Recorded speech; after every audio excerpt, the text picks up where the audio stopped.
Let me pray. Father, thank you for this day.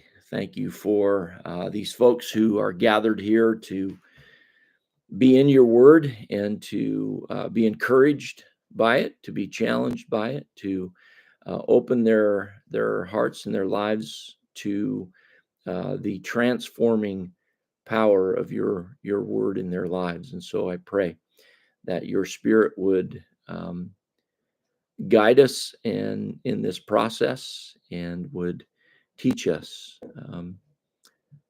teach us today something that will transform us to be more like Jesus. I pray this in his name. Amen.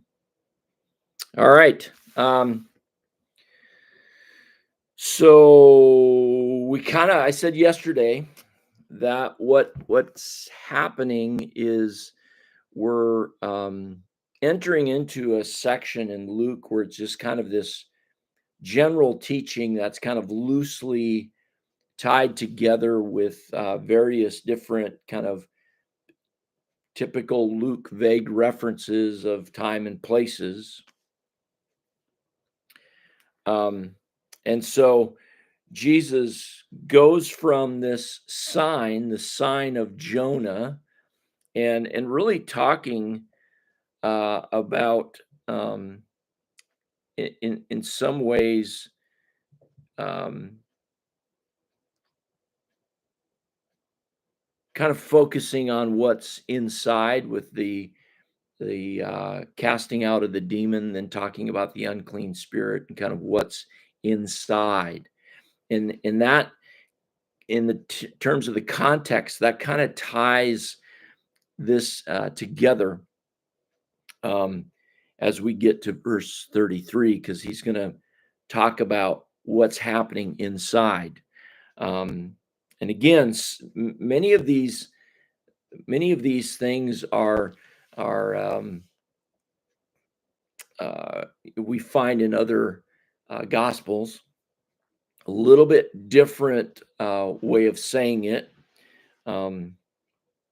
Verse 33, though, no one after lighting a lamp puts it in a cellar or under a basket, but on a stand so that those who enter may see the light.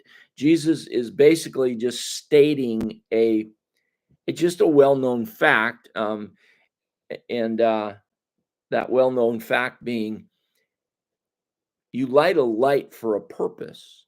And the purpose that you light that light for is to show the way, is to illuminate so that people can see. And when they enter, and I guess what's inferred there is when they enter your home, they aren't stumbling around in the dark and running into things, but they're able to see and maneuver around. And so, that everyone would have thought, well, yeah, of course, you don't light a lamp and put it in a cellar or under a basket. You just don't do that. It doesn't make any sense to light a lamp and do that. And then Jesus says in verse 34, then your eye is the lamp of your body. It illuminates everything in you, right? So when you can see and you perceive what is around you, it affects your whole body. You can maneuver around in life when you can see. When your eye is healthy, and I'm trying to remember that word there. I think the word is sound in the Greek, but can also be a word that, depending on the context, can mean either good or evil. Okay, so when your eye is sound, or when your eye is good, when your eye is healthy, your whole body is full of light. You're able to then perceive the world around you. You're able to, your faculties are all intact, and you're able to, again, maneuver through life in a way that keeps you out of danger. But when it is bad, not sound, when it is evil, can be, again, depending on the context, can be defined that way. Your body is full of darkness. So, in a very physical way, when your eyes are working and they're good, you again perceive the world around you. You're able to maneuver in the world around you. You're able to, uh, everything works, right? But when your eye is bad, let's say when a person is blind, they are handicapped in the sense of they can run into things. The world to them is dark. It doesn't look the same as it does to those who are seeing, whose eyes are healthy. And so but there's a spiritual parallel here that Jesus is beginning to poke at. And so when your eye is good, in other words, it's a matter of focus. When your eye is focused on the good, healthy, when your eye's focused on the good, your whole body is full of light, is full of the good. When your eye is focused on the evil, then your whole body is full of evil. It becomes a matter of what are you focused on?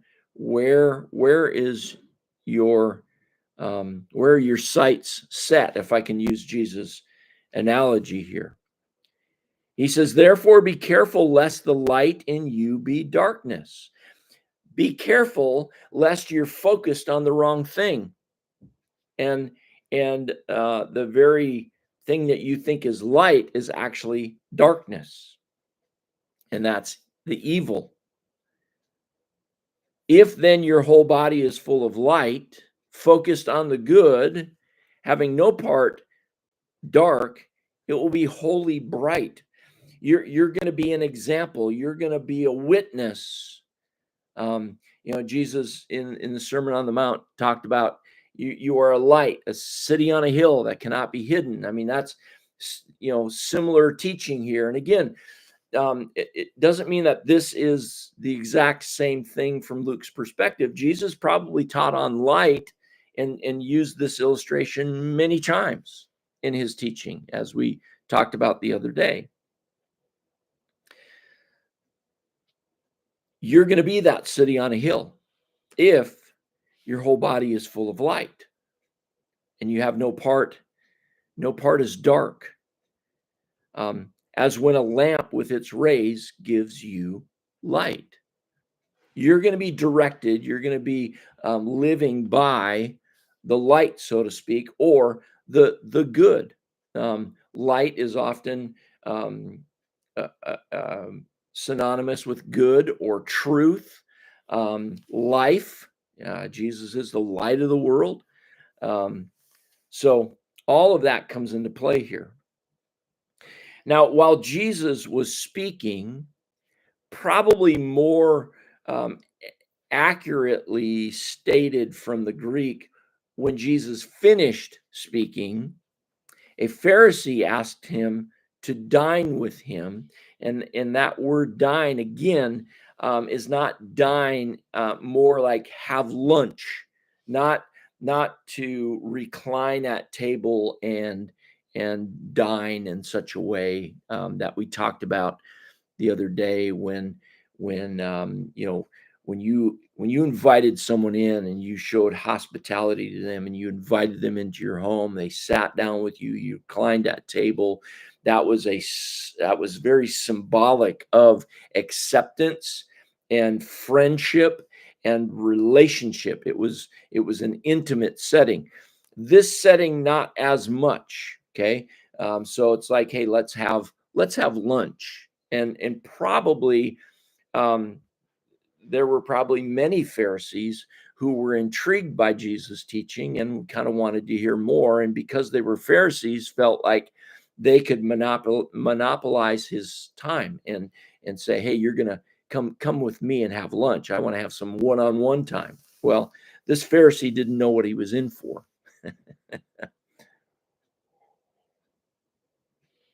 So he went in and reclined at table. The Pharisee was astonished to see that he did not first wash before dinner. Now, this is different than your mother saying to you when you came in from playing from outside for lunch or whatever and say, "Oh, go wash your hands first. They're filthy." This is different. This had to do with ritual purity and ceremonial purity. And so there was a certain way that the Pharisees and rabbis and teachers would wash their hands to basically, it was to wash the impurities of the sinful world around them off when they came into the house.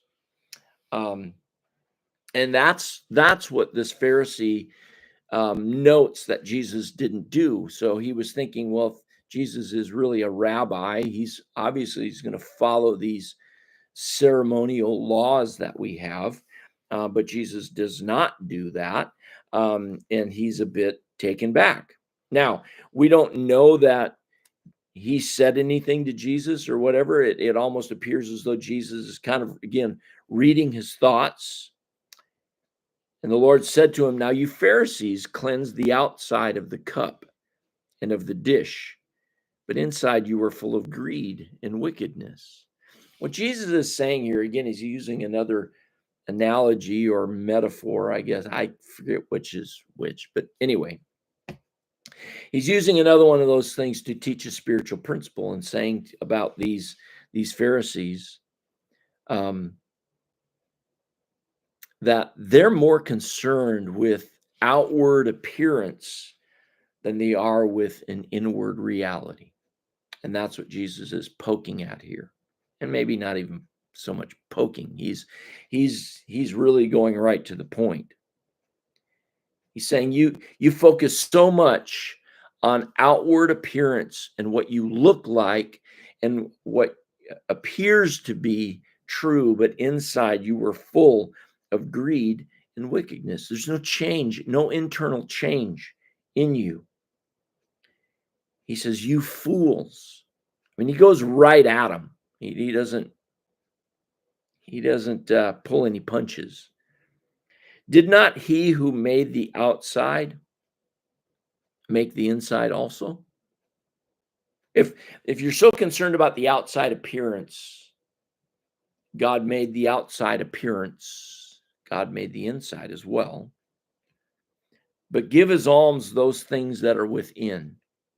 If you want to offer anything, and this is the way, there's a lot of debate about what Jesus is saying here, but here's kind of my take on it, and you can take it for what it's worth. But give as alms those things that are within. If you want to offer something to God, don't offer this polished exterior with greed and wickedness inside. Offer as a sacrifice what is within yourself. Jesus is more concerned about being than he is about doing. And he says, "And behold, everything is clean for you." If you really want to offer something, you really want to sacrifice something to God, offer and sacrifice what is inside. Allow the Spirit of God to transform you from the inside out, is really what he's saying. Your outside is going to be taken care of if the inside is clean. And that's where he has this conversation before. I think it's in Matthew 23, I believe, when he has the woes to the Pharisees. He talks about the cleaning the inside of the cup. And he says, if you clean the inside, the outside is going to be clean also. It's going to take care of itself. And he's saying essentially the same thing here, that if you want to offer yourselves, offer what's inside, offer your being, and your doing is going to fall into place. When he says, "But woe to you Pharisees," the woe is not so much a condemnation as it is I think one commentator basically said it's more like alas, or see. It's a little less condemning, I guess, and a little bit more like it's almost as Jesus is lamenting a bit over these Pharisees and their lifestyle and what they think is important.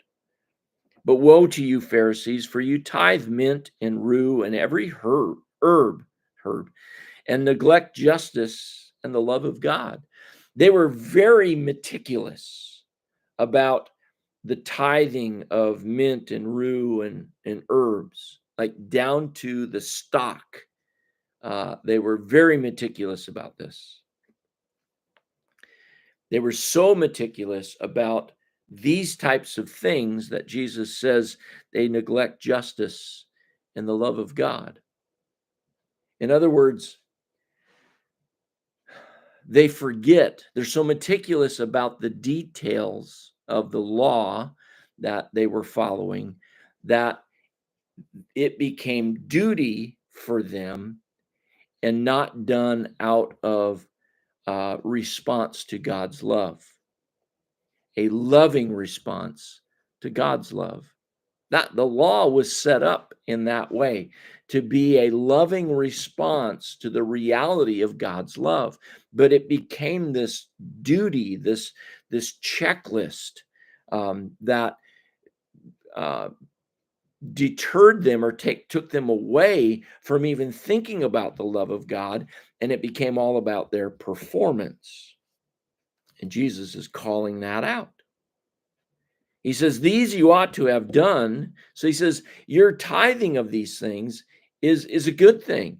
But he says, you're focused on that. And he said, these you ought to have done without neglecting the others. But you've neglected justice and the love of God. Woe to you, Pharisees, for you love the best seat in the synagogues. These would have been seats similar to many of us. I grew up in a tradition where there were two seats on the platform of the church, and one of those seats the pastor sat. The other seat was either an associate pastor or a head elder or a head deacon or something would sit there, and it was a prominent seat. And that's where that practice originated. It was here in the synagogues. There were similar seats that were reserved for important people. And so the Pharisees loved to be that important person that got to sit in one of those seats because you were right up in front of everybody. Everybody was looking at you. And they loved that, to have that seat of prominence and honor and be seen as a big deal. So they also, he says, and greetings in the marketplaces. There were certain ways that you would greet Pharisees, and it was very, if you walked by a Pharisee and didn't acknowledge them, it was akin to a soldier walking past an officer. Oh yeah, there you go. Yeah. And so it was akin of not acknowledging a Pharisee in a crowd walking in the marketplace would be akin to a soldier not saluting an officer when they walk by. It was a big deal, and it was an affront. And so you would have to do that to these rabbis, and they love that. They love to feel important that way. And so, Charlene, I used to sit in one of those chairs as a lowly layperson before I got into ministry. And as a layperson in my home church, I would lead singing, same as your dad. But I was also I would read scripture, and if you had some part in the service, you would sit up front there. And so, yeah, that was a big deal. You had to be, like you had to be engaged. You couldn't sit up there and, because everybody was looking at you. That's kind of the way I looked at it. It wasn't like I was really important. It was like, oh, great. Now I got to really pay attention because I'm up front in front of everybody. They can see me.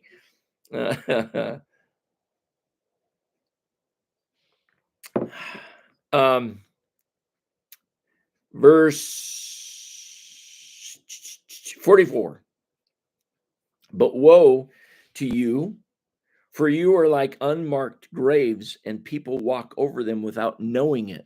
So in Matthew, Jesus talks about them being whitewashed tombs. Here he talks about them being unmarked graves. The problem with unmarked graves was people would unknowingly walk over them and become ceremonially unclean.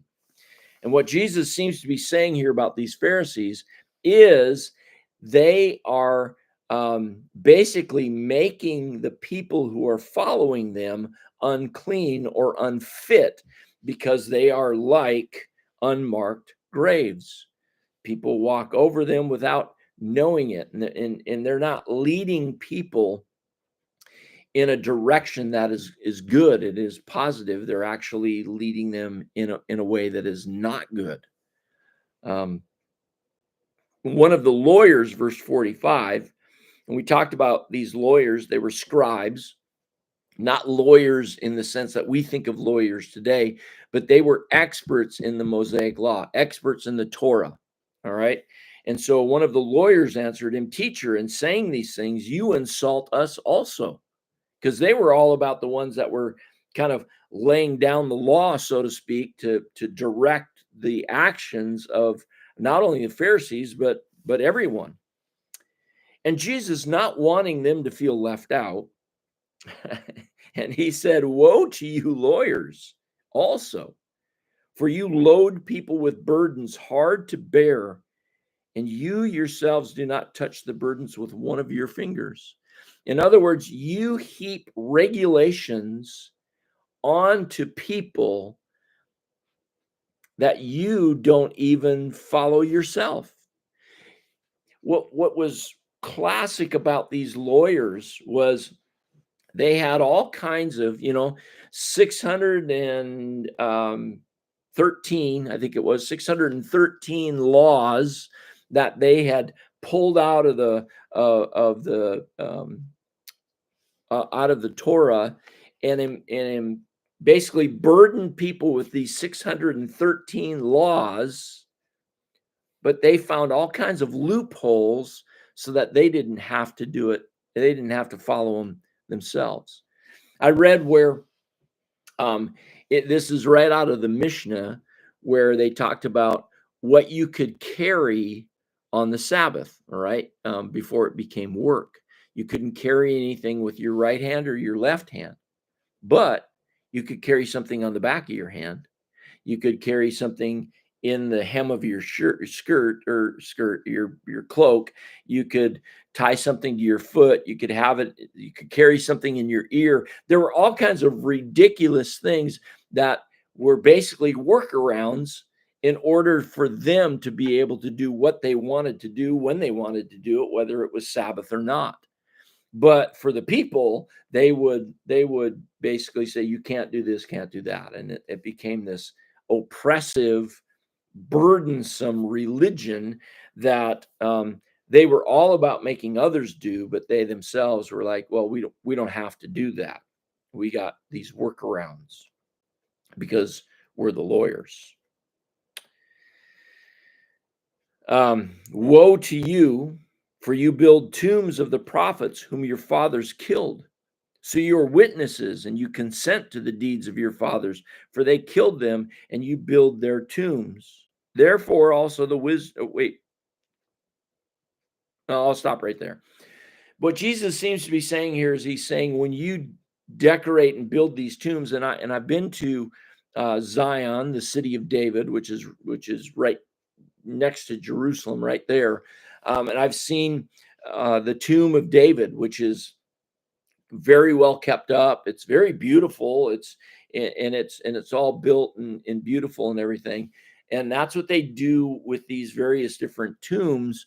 But Jesus is saying, when you do that, you're only kind of completing the work that your forefathers did when they killed the prophets. Not David, but the prophets themselves. You're basically consenting it, and you're basically finishing that work, is what Jesus seems to say. Therefore, also the wisdom of God said, I will send them prophets. And the wisdom of God, it would seem like this is just Jesus speaking out of, uh, speaking basically for the Father, speaking as God. Um, I will send them prophets and apostles, some of whom they will kill and persecute, so that the blood of all the prophets shed from the foundation of the world may be charged against this generation. From the blood of Abel to the blood of Zechariah, who perished between the altar and the sanctuary. Yes, I tell you, it will be required of this generation. So the guilt of what has happened, because these lawyers are perpetuating um, the actions of their forefathers, the guilt is coming down on them and on this generation. And this could be a reference then to why this generation, well, it's the generation where the Messiah showed up and that they are going to kill the Messiah. And so the guilt, all of that guilt seems to be bound up in the Messiah, and it will come down on that generation. Woe to you, lawyers, for you have taken away the key of knowledge.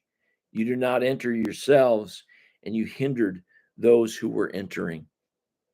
In other words, you've essentially blocked the path to God because of all of your rules and regulations and what you have done to it. You aren't even going to God, and you've blocked it for those who were trying to enter or who were entering, and you've diverted them.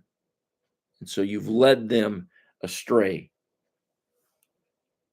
Verse 53, as he went away from there, the scribes and the Pharisees, and the scribes, again, is just another word for the lawyers. The scribes and the Pharisees began to press him hard and to provoke him to speak about many things, lying in wait for him to catch him in something he might say. He really made these guys angry. And so now they are out for blood, is essentially what Luke is communicating there in verses 53 and 54. So, people want to say all kinds of things about, Jesus is love and he's all of this. But I tell you what, when it came to truth and calling out error, he did not pull any punches. And so I think it's something we need to note. And there we are at the end of chapter 11. And tomorrow, which is Thursday already. Oh my goodness. Yeah, it's Thursday already tomorrow. Tomorrow we will be starting chapter 12. And chapter 12 will bring us to the midway point of Luke. And so there you go. Let me pray, and I'll let you get about your Wednesday. Father, what a powerful reminder.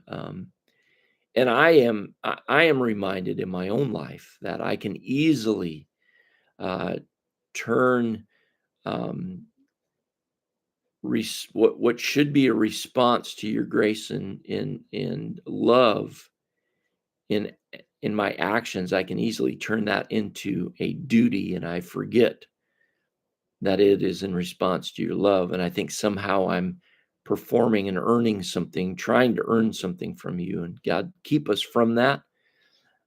Keep us from the error of the scribes and Pharisees, that our lives would be lived in response to your love and grace and mercy, that they would be marked by gratitude and not duty. I pray this in Jesus' name. Amen. All right. Have a wonderful, glorious day. Lord willing, I will see you back here tomorrow. Until then, God bless, be well, be safe, and be a blessing to someone today.